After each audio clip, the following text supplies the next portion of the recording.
Hello, everyone, and welcome to this webinar organized by WeUni in collaboration with DigiPen Europe-Bilbao. My name is Florencia, and I will have the pleasure of being your host throughout this event. First of all, I want to thank you for joining this webinar. I know your time is really valuable, and that's why we have prepared a very special session with representatives of the university who will share their insights and experience with all of you.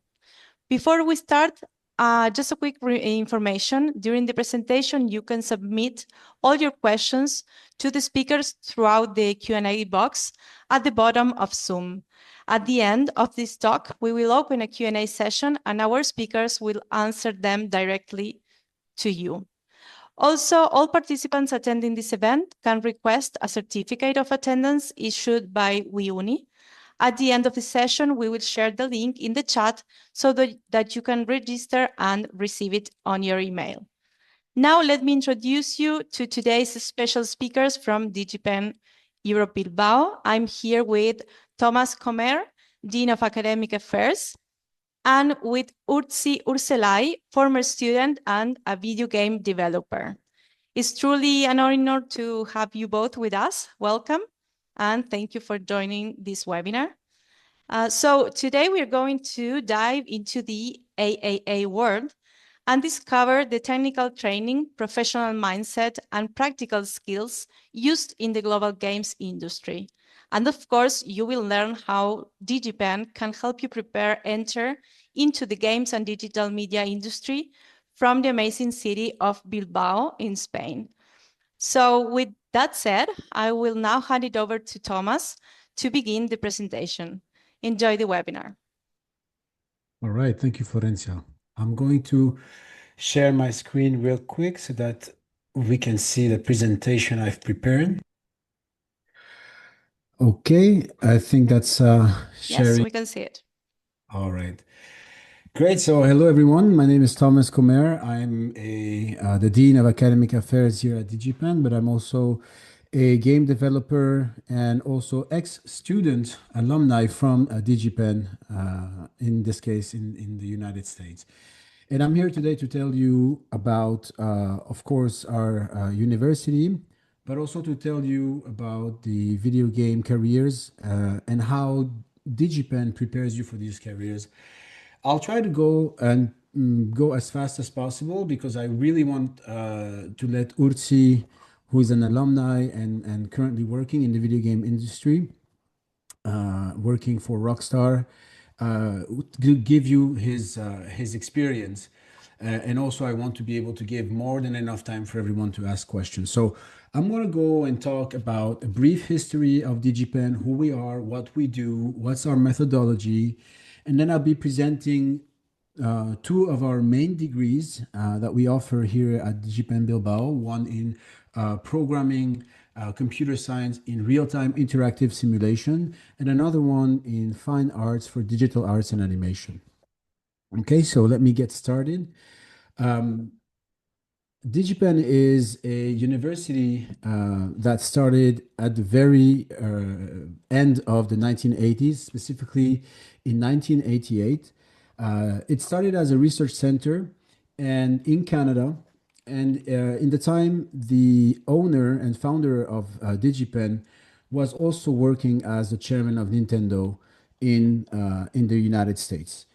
And back then, it was very hard to find people with training specifically for the video games industry, where a lot of it was really still handcrafted. You know, there wasn't any tools, whether it's for 3D art, programming, coding, game engines. These did not exist, and training for it also did not exist. So our founder decided that it was very hard to find talent, and so in this case would found its own university to prepare talented young people in the realm and the skills of video game development.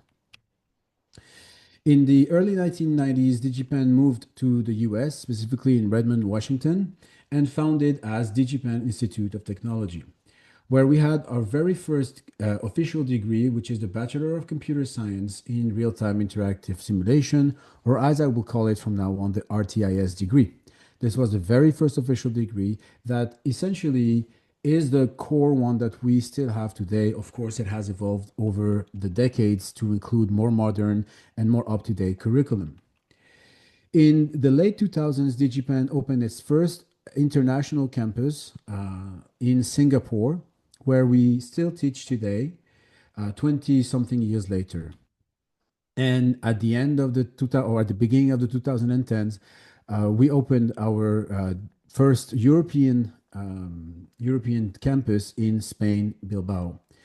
And since then, we've expanded our degree offering, adding general computer science, AI, music and sound design, and with a flurry of collaborations in different countries, both in Asia, in the Middle East, and in Europe. But DigiPen is much more. We're also having specific courses for young pre-college and kindergarten all the way to K-12 academy. We also have our game studios where we help students who decided to launch their own game studios and help them publish their games, as well as having our own research and development unit where we've been developing proprietary technology for big names such as Renault or Boeing. But today we're about to talk about the games industry, so let's get right into it. In this case, we all know what games are, and of course, when we think about games, we think about big titles, and we think about the experience that we have to go through it. But really, what you end up seeing is just the tip of the iceberg, and there is behind every single video game hundreds of people with different profile. But usually, we can divide these profiles into three main categories: the technical, the design, and the art. In DigiPen, we have a specific approach to these three profiles. Each profile, of course, has different careers and different specialization, but we can say that in general, those are the three main categories. And at DigiPen, we have decided to give it a focus where the technical and the design are grouped together as bachelors of science in computer science, whereas the art obviously is a bachelor of arts, specifically in digital arts and animation. So looking a little bit at the Bachelor of Science in Computer Science, why have we lumped design with computer science and not, game design in arts as well? This is an approach that we've decided in Bilbao because we believe that it is much stronger to prepare technical profile who design rather than having designers who never have a technical profile.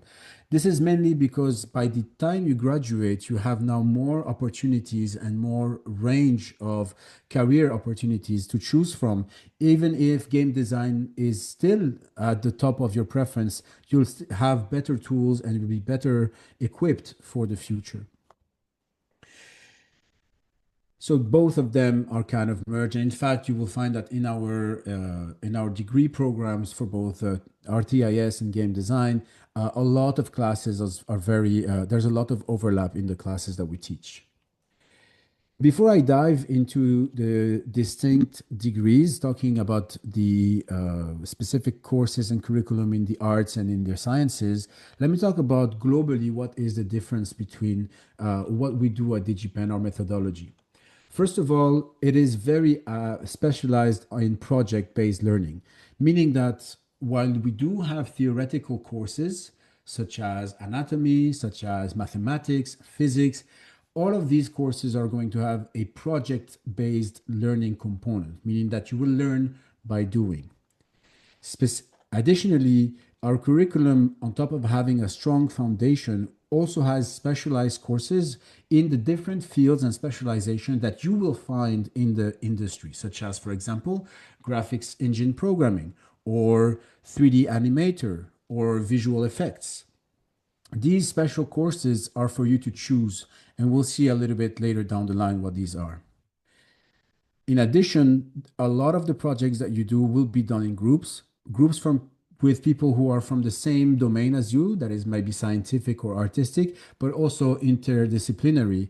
And very importantly, since we've been around since 1988, that is almost 40 years now, we have a very wide and deep alumni network of people who've been in the industry for decades already and who know that DigiPen students are really up into the standard. So, like I said, a lot of it is learned by doing. We have a continuous evaluation, which means that you don't just do one exam at the end of the semester, but rather you always have one, two, or three assignments that you're working on continuously on top of a main project. And most importantly, whatever you see in a class, you'll actually put into practice in your projects themselves. So your mathematics courses, your anatomy courses are actually taking advantage of in the courses that have you create a very big projects. So they're not in just isolation.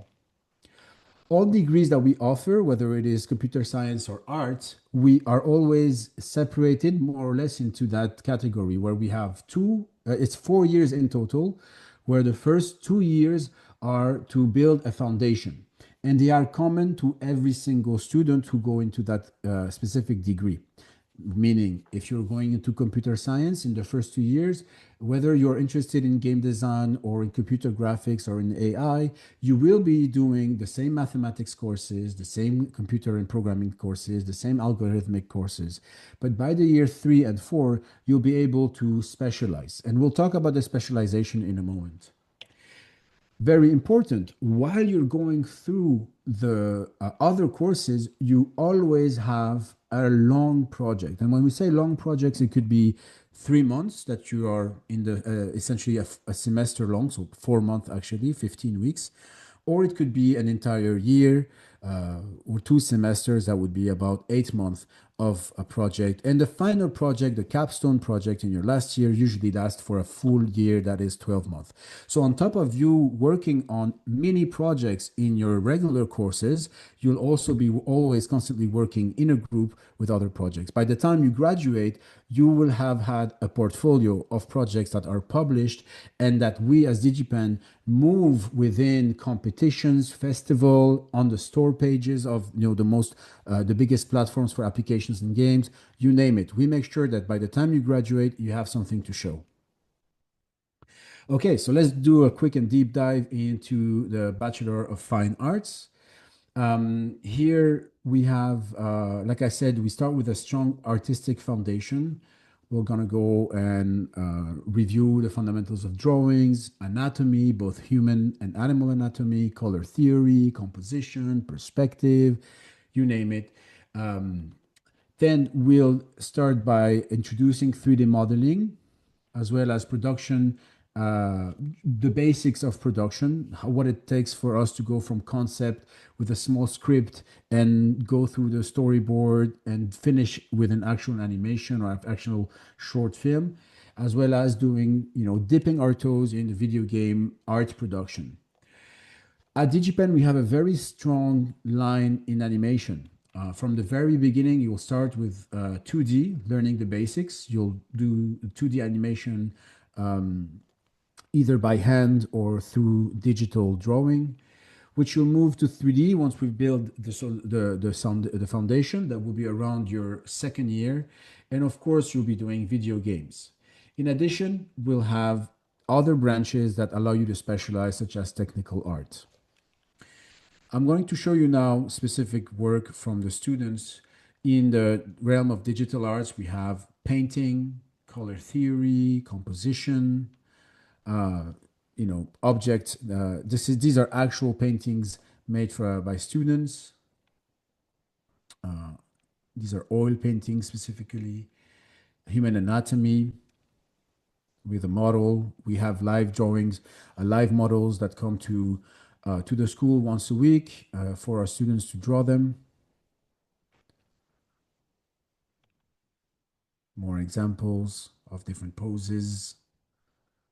These are all drawing from perception. What you see here are scans of the work from the students, which are made, with a pencil. Once we have mastered the fundamentals of drawing, we're going to use these to be able to design our characters. Those are the characters that are going to be seen in our movies, in our animations, in our games. very different styles, each proper to the student. Everything you see here is student-made work. I believe this is from this year, indeed. Another one of my favorites with the big brute here caressing caressing the cat at the bottom right here is one of my favorite drawings from this year. Um, and we keep going with lots of characters. This is from this is just one assignment from one's class in the character design class. We continue with the animal anatomy. We always try to make a point to visit, whether it is animal refuge or stables or whatever, whatever we can to bring our students to go and check out live animals, to be able to do live drawings and use these concepts to be able to expand on them and make design our creatures. Other ones. And then year 3 and 4, you'll be able to specialize in animation, 3D modeling, technical arts, and visual effects. So here, again, what you see here are examples of 3D sculpting. In this case, sculpting a character, making a turnaround of that character. Everything you see here is made. Once you have the character, you'll have to rig it. Rigging is essentially putting within that digital sculpting, being able to put controllers that then will be used by our animators to be able to create the animations and put these characters to life. We have classes on post-production and visual effects. In terms of projects, in your first year, you'll get into the basics of animation. You'll do lots of exercises on understanding, the 12 principles of animations, putting them into practice manually. Then you'll work in teams to create art for a video game. In this case, it's a 2D platforming video games. The idea is not to make the video game, but rather to make the art for the video game and continue on into creating board games. While the project itself is not the most important part, it is the basics of production, going from concept, planning, sharing the task between the students or between a team, and seeing it through to completion and having a final product that you can actually show your friends and family, and of course, employers. By year 2, you'll get into groups. In this case, you'll have a choice between doing a video game, a 2D video games, or a 2D animation short. The 2D video game will be made with students from the other degrees, design or computer science, who are also making their second year project. Here you have an example of a game called Hanyo that was made completely from scratch by our programmers and artists of the 2D year. What you see has been made entirely by our students: animations, arts, backgrounds, effects. And for the programmers in the webinar, even the game engine has been made by the students. All they've used is C++ and OpenGL. They're not using a game engine like Unity, they're not using Unreal. This is made from scratch by our students. And this game has actually won multiple awards, namely one in the Rookie Awards as well.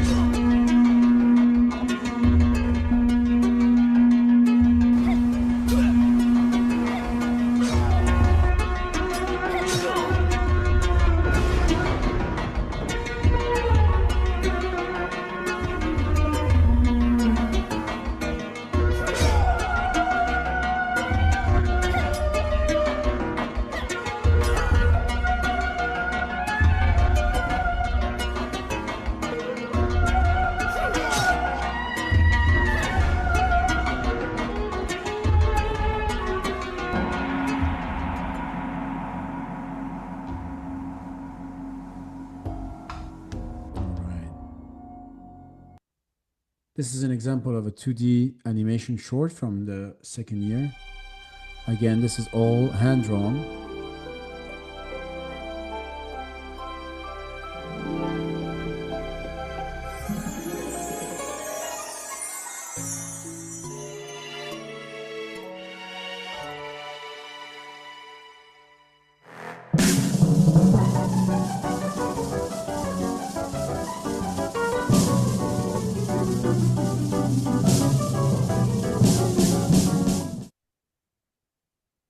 right. And on your third year, you'll be stepping away from group projects, and you'll be focusing on creating a individual animation short. In this case, you'll be doing it in 3D, or you'll also be able to do a 3D video game. For the sake of time, I'm going to be moving on directly to the fourth year capstone project. Here, this is a full year projects. You'll be starting in the summer and finishing in the year after that. And here you're gonna group again with either programmers or to make a 3D video game, this case in Unreal. We are an Unreal academic partner. Or you're going to be staying with the artist department and focusing on a cinematic animation shorts. Here's an example of a 3D video game that we've made very recently. This is last year's game called Numbra.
Here's a example of a 3D animation.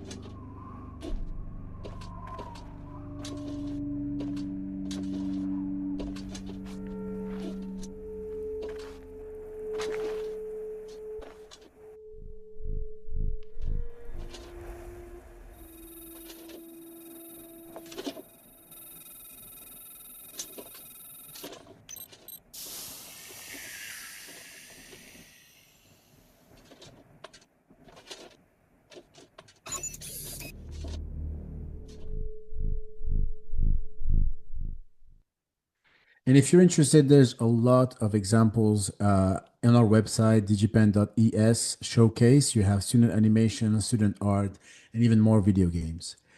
Let me move on now to the science degree, specifically the real-time interactive simulation. And I'm sorry if I'm going a little fast. I just want us to have enough time for questions. So I'm just going to go through it. Our curriculum for the real-time interactive simulation is a very science-heavy curriculum that mixes together programming, mathematics, physics, and algorithms. It's a degree that on the surface does not look at all like it's actually used for video games. But don't worry, video games are here. However, we use video games as a learning tool. Why do we use video games? First of all, whenever one looks at a video game as a software, purely as a software, we see that as a software, it's a very, very complicated and complex software to have. Has very high requirements. It needs to run at a high frame rate to be able to respond to user input. It needs to run usually at a high definition. Sometimes more than HD, even high resolutions. It simulates many aspects of reality, such as 3D realistic lighting, shadows, realistic collisions, physics, complex animations and control of multiple agents on one screen. So it is, in a way, a very complicated software, and all of this needs to run bug-free. It needs to be interesting. It needs to have good feedback, good feeling, so that players don't just look at it and are not interested to play. So it really requires quite a lot and high demand and very strong understanding of software development at the very, very low level. So in and out of itself, it's a great way to learn. But on top of this, it's every video game, and I've been teaching in making games, both 2D and 3D, for the past almost 15 years now. And I've been developing hundreds of games with my students. And every time there's something new, every time there's a new challenge, every time there's a concept that I didn't solve. These are not solved problems. Of course, there are commonalities to every single game. This is why we have game engines, but every single one is different. And that's really interesting. And what's even more interesting, it's yours, right? It's not an exercise that I'm giving to you. It's something that you are designing on a piece of paper. You're giving a concept and you want to make it a reality. And I'm, as a teacher, I'm here just to help you make it and help you show you the knowledge you need to have to be able to get there. Yeah. And of course, it's an interdisciplinary collaboration. You don't only work on your own; you work with other people, but other people who have a different mindset of you, a different way of thinking, both art, design, and more technical people. Yeah. And what's really important, and specifically for the RTIS degree, is the fact that we do everything from scratch. Yeah, as we've talked about before. So just for you to understand, imagine that I give you as a task you have to construct a car, and you're gonna be, yeah, perfect. Let me just design an exterior, right? A chassis, a body for that car. Then I'm gonna design the engine for it. I'm gonna put it together, and then I'm gonna put the wheels and the interior. And I'm gonna be great. Go ahead, but I'm removing the tools from you. You're not able to use any tools to make that car. Instead, you're going to have to build your own tools. And that's really where the power of this degree lies. Whereas other video game degrees will teach you how to use Unity, will teach you how to use Unreal, our students first learn how to build those by themselves. They learn the fundamental algorithms, the fundamental mathematics, the fundamental physics that are needed in order to build complex software such as game engines, which are then used to build the video games. So when you see a game that is made by our second year student or third year students, they've made all the technology before they've even touched or begin to make the game. And that really is a different why. Well, then next year, or in the next 5 years, 6 years, when Unreal stops being the most important engine in the industry and it's another one, you'll have no problem switching to that. In fact, many of our students work directly modifying Unreal to bring it to the state that is necessary. Or in the case of Urti here, he's actually developing and working on the proprietary engine in Rockstar. So it really is a different perspective. It's not just about game design. It's not just about video games themselves, but rather about the technology. In terms of the program structure, we have the same division. Year 1 and 2 is a foundation, and year 3 and 4 is a specialization. In terms of the foundation, we focus on a very computer science, mathematics, and physics heavy. We teach C++ programming language. This is still the standard in the video games industry in terms of coding. We have obviously classic computer science because video game software development is still computer science and it requires the algorithms, the understanding of data structures that you have across every computer science field. But we also specialize very early on what it takes to build a simulation. How do you actually update a game 60 times per second without necessarily user input? What do you do when you receive user input, etc.? We start with the introduction of computer graphics, doing essentially what does the GPU, explaining how a GPU works and how it does its magic, and actually implementing it ourselves. And we have linear algebra, calculus, and mechanics, everything that you would expect from a classical computer science degree. And in your third and fourth year, you're able to specialize in 3 different branches: media and game design. This is where the computer science and game design degree comes in. Rendering and simulation, very strong suit here, and just data sciences in general. More recently, this is a new addition, as I've mentioned earlier. So in terms of rendering and simulation, we're talking about many different examples across the field, right? It could be from physics simulation, collision simulation, emergent behaviors, visual effects such as fog, smoke, water, we use a lot of math. We use we show you how the mathematics are used in context, right? We don't teach just the math and that's it. We forget about the theory, but we put it into practice in projects to show, for example, how basic functions can be used later on to generate terrain, how geometry can be used to determine whether or not an object has been hit. And here I have a selection of multiple projects from our students. Those are, again, coded from scratch in C++ by our student. This is graphics specifically. I'm going to move a little bit forward just for time.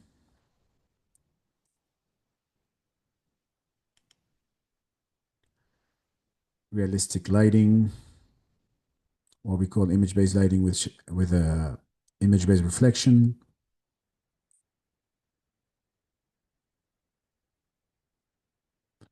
And this is running in real time. Yeah, this is a screen capture of a real-time application that was coded by our student. Let me just move forward. We have here a fluid simulation running in almost real time. Terrain generation with water simulation. And as you can see, the foam forming whenever the waves are cresting.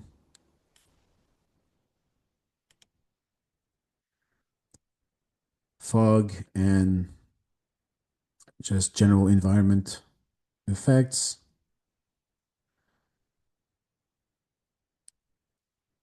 And realistic lighting and shadow mapping.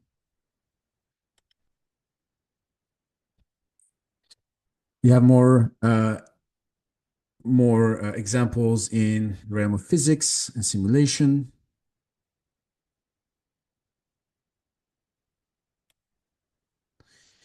Sorry, I'm skipping ahead.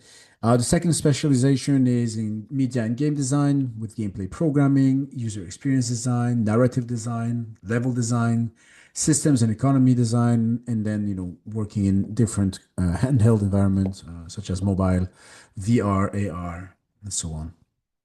In the data science here, we are kind of moving away from video games and really looking at data analysis, data engineering, classical AI, algorithms really, machine learning, deep learning, computer vision, and image processing. Those are all elective courses that one can take. In terms of project courses, we have pretty much the same division. In year one, you'll be making 2D games. The engines are usually provided for you. Year two, you'll be doing an engine from scratch with artists. Year three, you'll go back as programmers into a 3D game, everything from scratch. And in your year four, your capstone project, you'll make a game usually with Unreal. We now assume that you know enough to use a commercial game engine to get the most out of your fourth year game. This project can usually be replaced with a non-game CS projects that can be in robotics, AI, or general computer science. And the results speak for themselves. You can go test our games on Steam. We have many, many games that are published, and they're all for free, made from our students. Here's the Hanyo game that I showed you before with lots of awards. Numbra also has done very well this past season. We've racked up now, I think these numbers are a bit out of date, but we've racked up more than 450 awards, not just for our games, but also for our films. And there's quite a lot of a lot of career outlooks for these two degrees. We have here. I suggest you visit our page for alumni success. I've put together, taken from that page the list of companies that students are working for, but I just ran out of patience trying to copy paste them all. So I decided to stop at the second page where I got to letter I here, but there's all the way through the letter Z. These are examples of places where our students work, from DigiPen Bilbao specifically, games that they've worked on.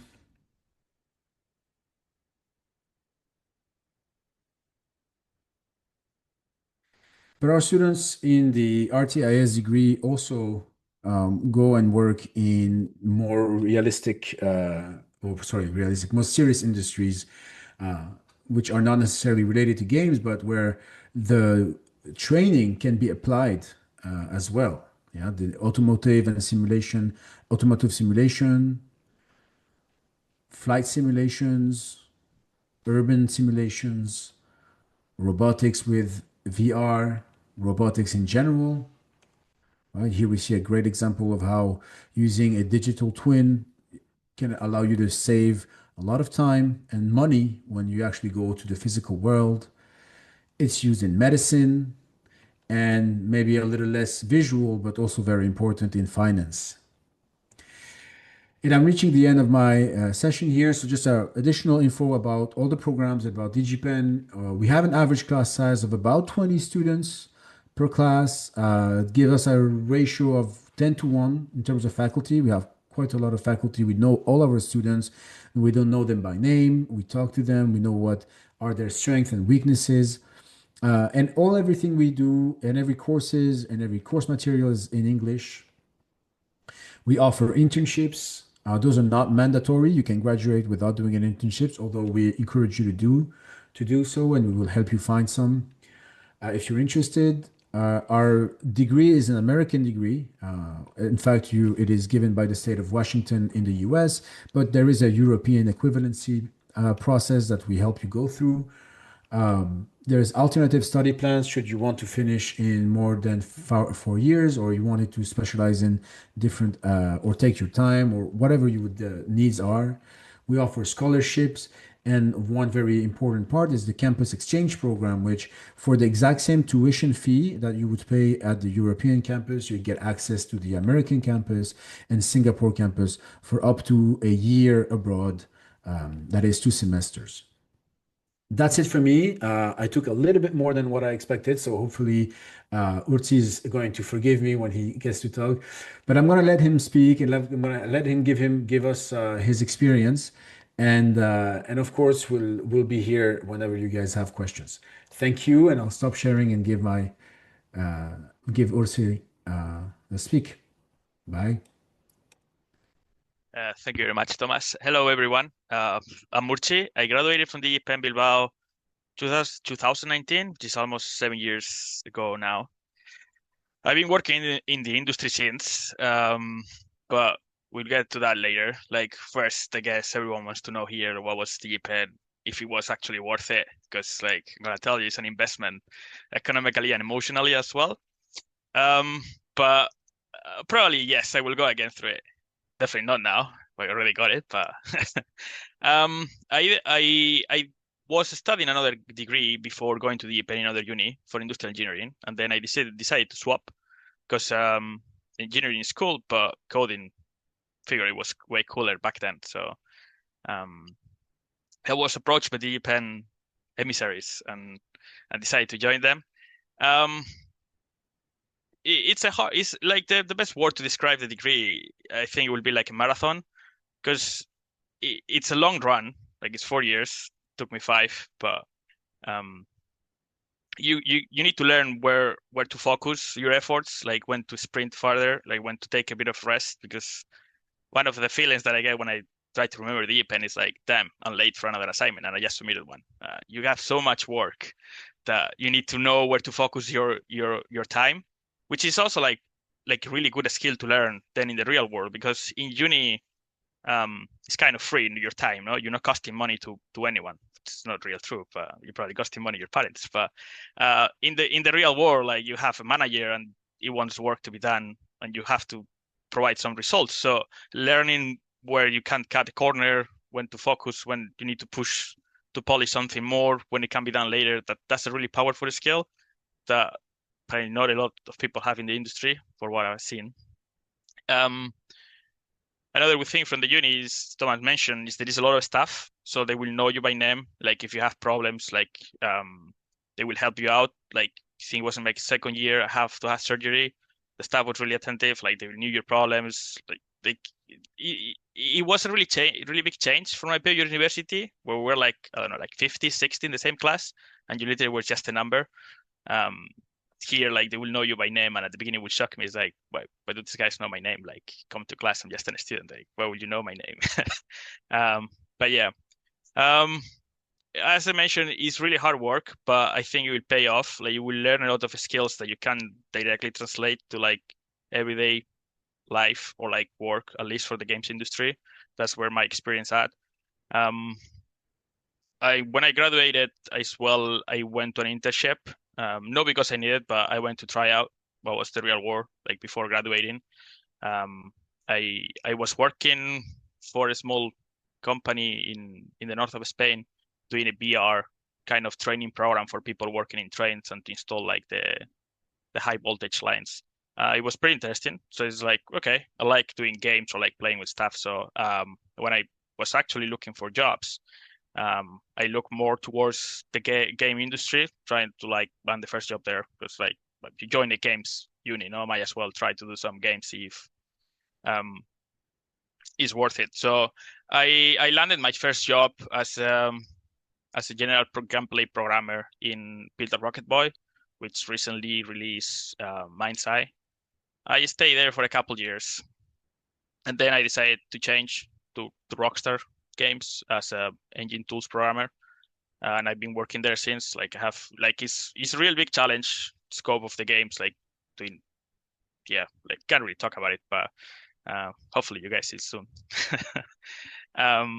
But yeah, like I also work with a couple other people from uni, like as Thomas mentioned, like having contacts, like they have contacts in the industry. So I remember when we're hiring for a couple positions, I went back to uni and asked them, it's like, hey guys, we're looking for these kind of positions. Do you have anyone this year that is graduating?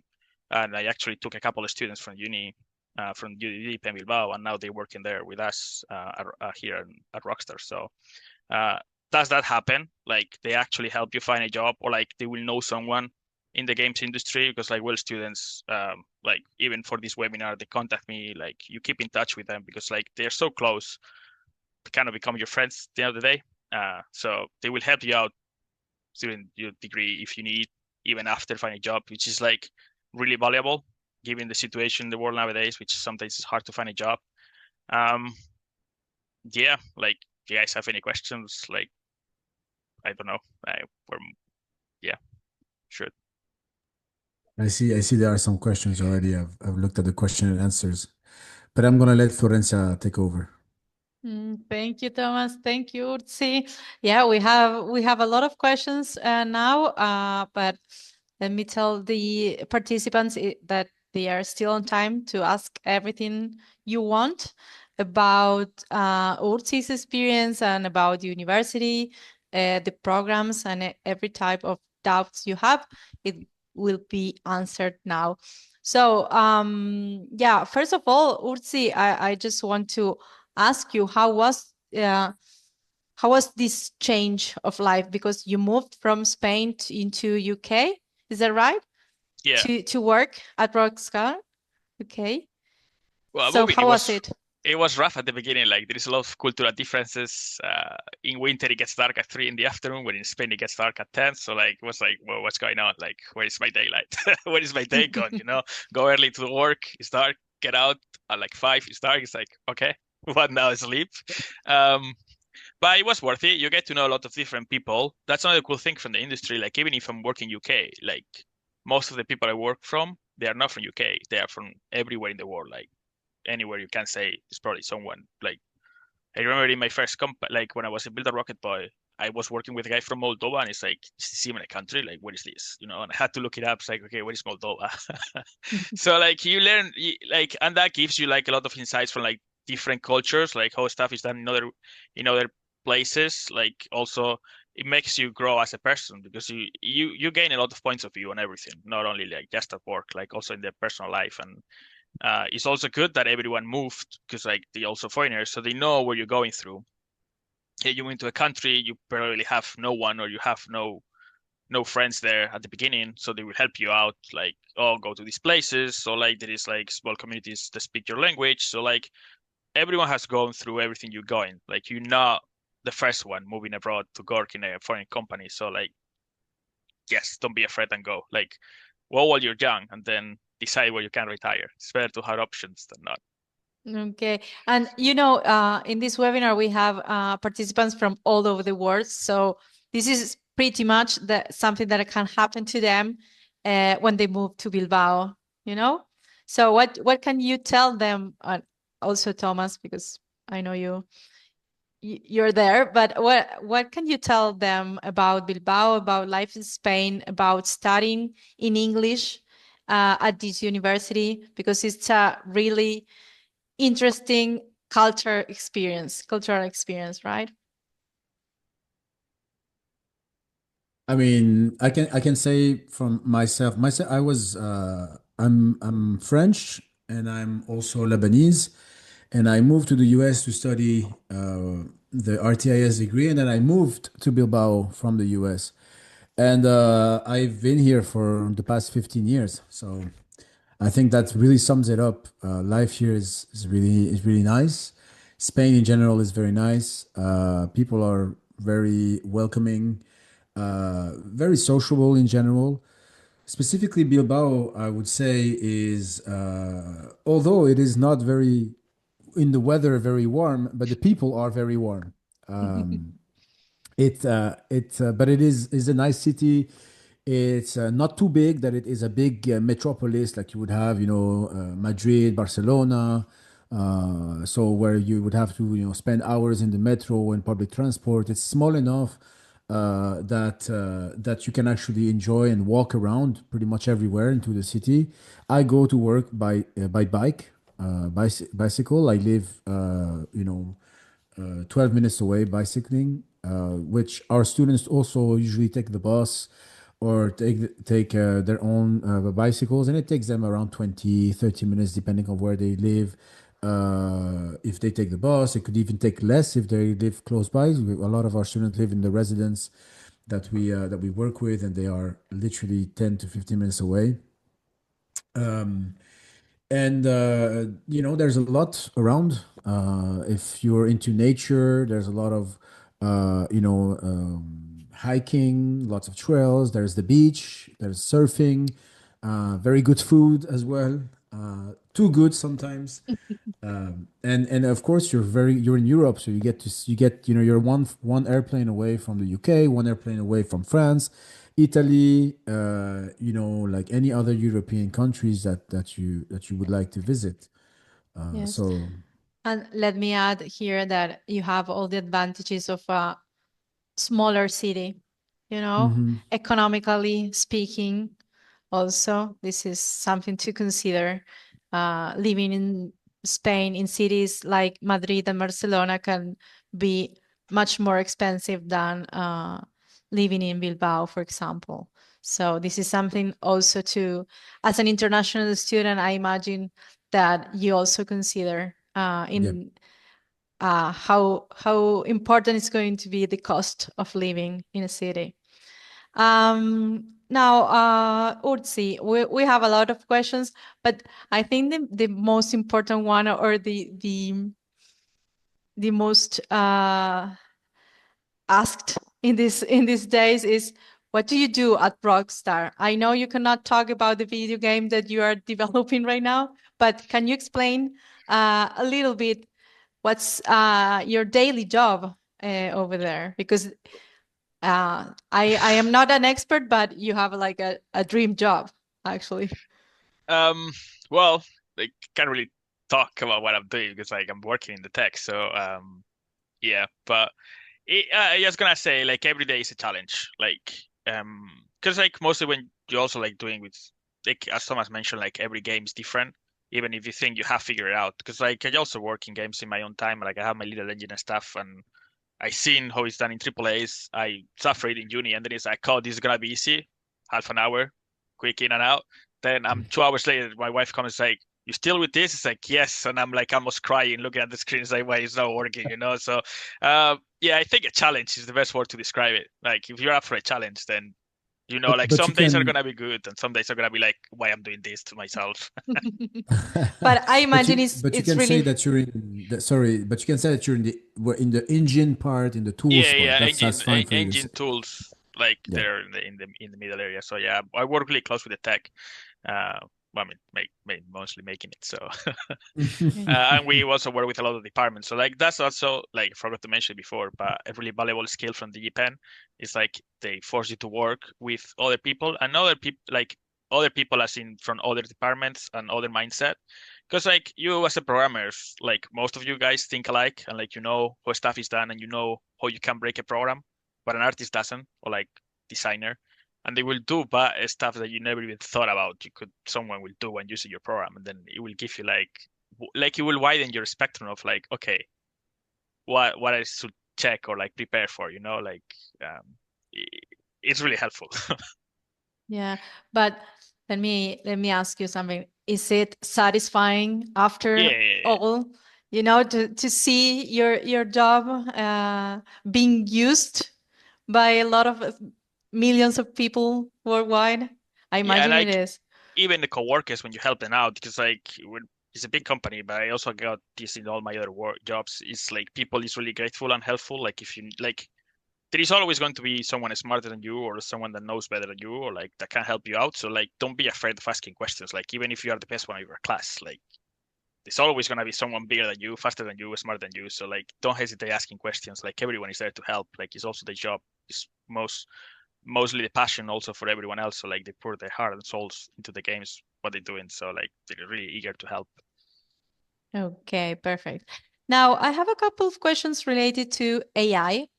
So, Everpol asks, how do you guys think that AI will impact the game development in the upcoming years? I come from graphic design, and AI is getting scary good in this field.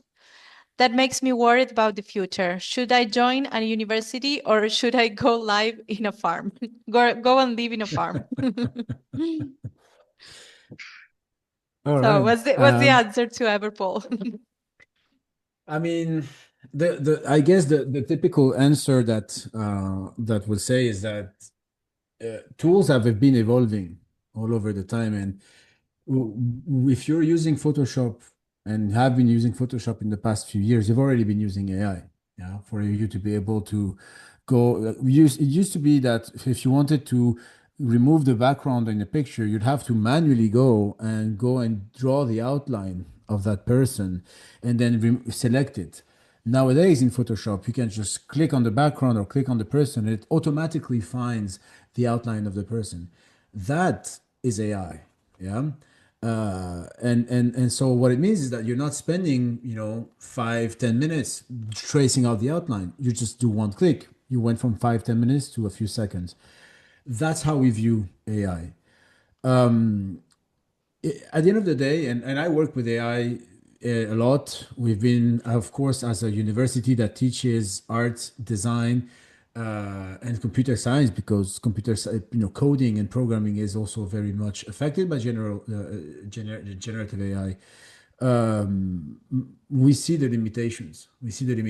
And once you only if you only rely on AI, you will always hit what we call the valley of death, where essentially you get to good results as a demo, and it looks okay, but then you want to change that little thing here, and it's impossible to get the AI to do whatever you want.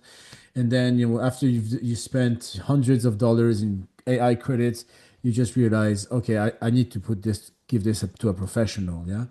Um, and so that's kind of the same idea. You will never have, you will get essentially just empowered professionals. You can't replace taste. You can't replace critical thinking. You can't replace intuition. You can't replace, like communication, social skills, teamwork. Those cannot be replaced with AI. So we'll teach you the fundamentals, and we'll teach you how to develop those critical thinking skills. And whenever AI fails, you'll be there.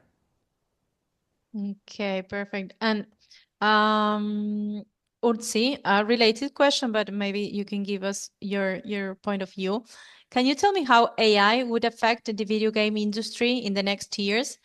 And would be easier to develop games as an indie developer, or would cause a controversy in a negative way?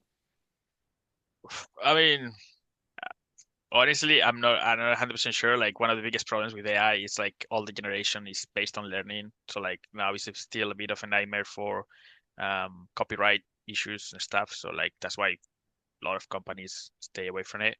I'm not in a way referring to anything Rockstar does because like that's out of my power. But at a personal level, I think it's like pretty much what Thomas said. Like it's not exactly the same, but for example, like for us in our 30 years, we had a crazy game idea.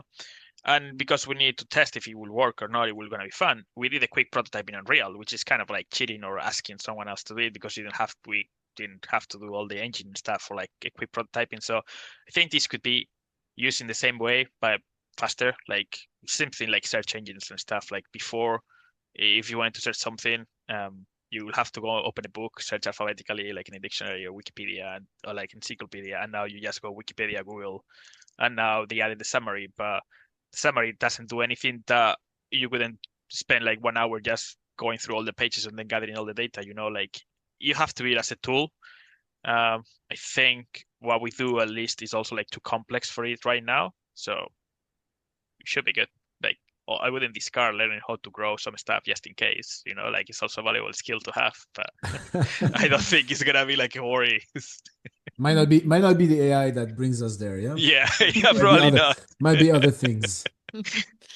So a question from Gabi. She says, how does data analysis work, or how is it applied in the video game industry? Should I learn how to integrate AI into a video game or data analysis? I understand that one uses C++ programming and the other is more Python oriented. Which would you recommend? Okay, so there are multiple parts in that question. Uh, so data analysis. Data analysis has two parts. It has data engineering and data analysis. Data engineering is essentially taking data that is not structured, could be not in a video game example, those could be position of players, it could be the number of death by a player, it could be where did they get stuck. Essentially take all of that data and kind of structure it in a way that it's easy for you to analyze. The analysis is almost always going to be some sort of statistical analysis or mathematical analysis on that data that you use to extract some insights that are interesting for your business, right? So you as a data analyst is going to say, okay, I have these gigabytes of data that I got from hundreds of playthrough. Let me tell the game designers which part of the game people get stuck, and the game designers will try to figure out why and maybe modify. And here in video games, we use heat maps. We record sessions so that we can see exactly the position of people over time. So that's kind of like how it applies to the video games industry. Obviously, data analysis is a discipline in and out of itself that does not only apply to video games. Of course, it's huge, right? Data analysis is a huge field. And I understand that one uses C++ and the other uses more Python. It's true, Python is the data analysis language of choice. There are others. There's R as well. There's Julia as well. They're just languages. Python is very easy. It doesn't have necessarily the speed requirements that you would have that you would need for C++ for a video game, where C++ is very much about speed, about performance. But it's just a language. If you know one, you usually don't need a lot of time to learn the other. For example, I'm trained in C++. It took me a day to learn Python, for example, right? So when you get to a certain point as a programmer, it's not about what language you use, it's about what you say. It's like speaking a specific language, whether you speak Italian, English, Spanish. It's not about how you say, it's what you say that matters. Yeah. So that's kind of the difference between Python and C++, in my opinion. Okay, thank you, Thomas. Urzi, a question from Ardra is asking, what is the most important thing to make a good game, as most people would enjoy? How do we organize the game design? What can you advise? Oof, like depends, like as a business or as a personal project. Because like there's two types of game you can make. You can make the type of game you want to play, which means you're probably not gonna sell it a lot, or you can do like some data analysis or market analysis, see which game genre is lacking, or like how you could add to something that is like played a lot and you could improve it. So like it really depends what's the ultimate goal of that game. No, if it's like a pet project that you want to have fun doing, then do a game you would like to play and you will enjoy doing, or like because it has a mechanic that you will like to learn how to implement or how to improve. If we're talking from like completely business company point of view, then I think you will need to like more market analysis and see what people is willing to pay for. Like, Okay, perfect. Thomas, a question from Bren now. How does studying animation help develop creativity and storytelling? What can you wow. tell him about from what you see, what you have lived in at university also, and what you see in students now? I mean, animation is all about creativity. Yeah. You would like animation is the art of telling a story through motion. So already when you're talking about animation, you are talking about storytelling.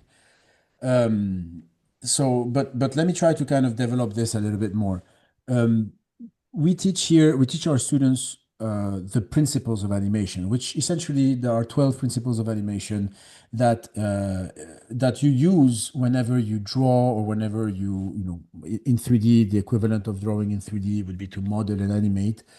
And these allow you to express your animations to tell what you want to say. Yeah. If someone is very sad or very happy or surprised, angry, and anywhere in between, you will need to have a theoretical foundation to be able to develop that. So animation in and out of itself is the art of telling story.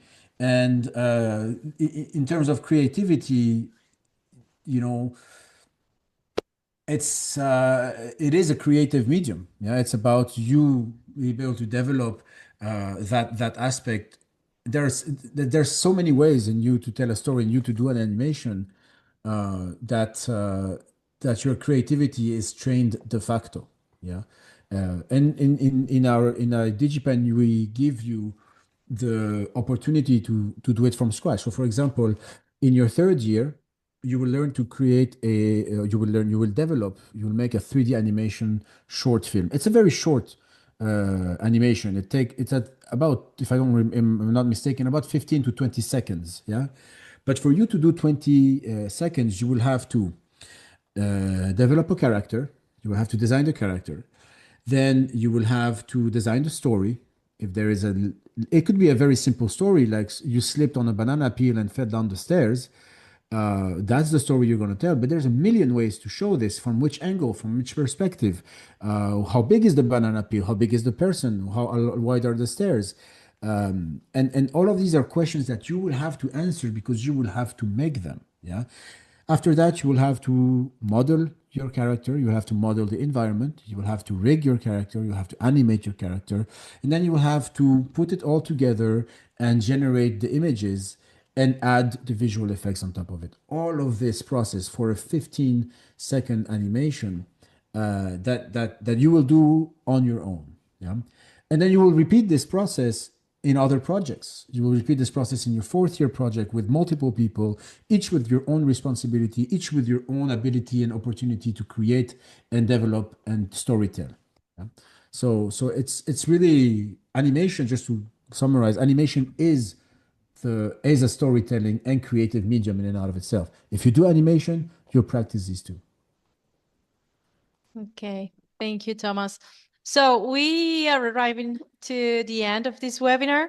I want to thank everyone that is asking questions. I want to thank also Thomas for helping me answer all the questions writtenly. Okay. Thank you, Urtsi, for your presence here. It's really valuable. I would like you to leave all of the participants a final message. As a former student, as a game developer, as a passion in this industry, what can you tell the possible future students of DigiPen? I don't know. I would say like it's worth it. Keep creating and like don't be afraid of the challenge. Like it's gonna be moments where you wanna like give up and cry in a corner for like the whole week. But then when you see the result, it's like, God damn it, I made that from scratch. Like, you know, because like basically when you code in something, as like we code the engines in DigPen, you basically have a compiler and a TXT empty, and then it's like, damn, now it moves, now it has physics, now it collides, now you can play, and then you get other people, friends, family, go play it, and you see them playing and getting engaged, and then the game crashes. Like, damn it, we should have like not sleep less and fix that bug that has been there for ages, you know. And then you keep more motivated. Like, it's a challenge, and you're definitely not gonna have 2 days the same at work. Like, yeah, Okay. worth it. Okay, thank you. Thank you so much. Thomas, would you like to add something? I mean, I think Urti said it all. You know, it really is hard. It's one of those very you know, how do you say ingrate type of work where you basically do a lot of work, and sometimes you read, why am I doing all of this? And then you see the final thing and you're like, wow, that's why I did this, right? This is, and it goes from every level and every discipline. When I started doing programming, I was very happy when I was coding a 2D physics engine where I had just simple rectangles, you know, like colliding and just bouncing off of one another. And I showed my girlfriend, I was like, look at what I did, you know? And of course it was just two rectangles bouncing off one another. She was like, well, so what, you know? But for me it was amazing because all I did was, you know, with my 10 fingers I created a world that was in motion in my computer. And so that was definitely the best feeling. And I'm going to tell you, it's not easy. This is not an easy industry. It's not an easy industry, and it requires a lot of time and a lot of work and a lot of passion. And so you know, we DigiPen at least makes it very clear very early on. If this is not something you want, we won't drag you around for years and years.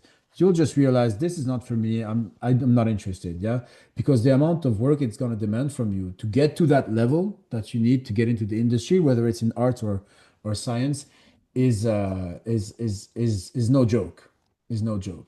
But we prepare you, and Ursi might say, I mean, although you're working for a pretty tough company at a pretty strong role, but many of our students say, "Well, my job is easier than DigiPen. It's nothing compared to what I used to study." Well, I mean, you get paid at the end of the month. That makes it way easier. That makes it way better, yeah. Okay, That makes thank you. Thank you both so much for being here. It was a pleasure to have you as my guest Thank you. and to discover this world with you, because for me, doing that thing with two squares is amazing. Okay, I cannot imagine how amazing are things that Urtsim creates at work. So thank you so much. We have now reached the end of this webinar.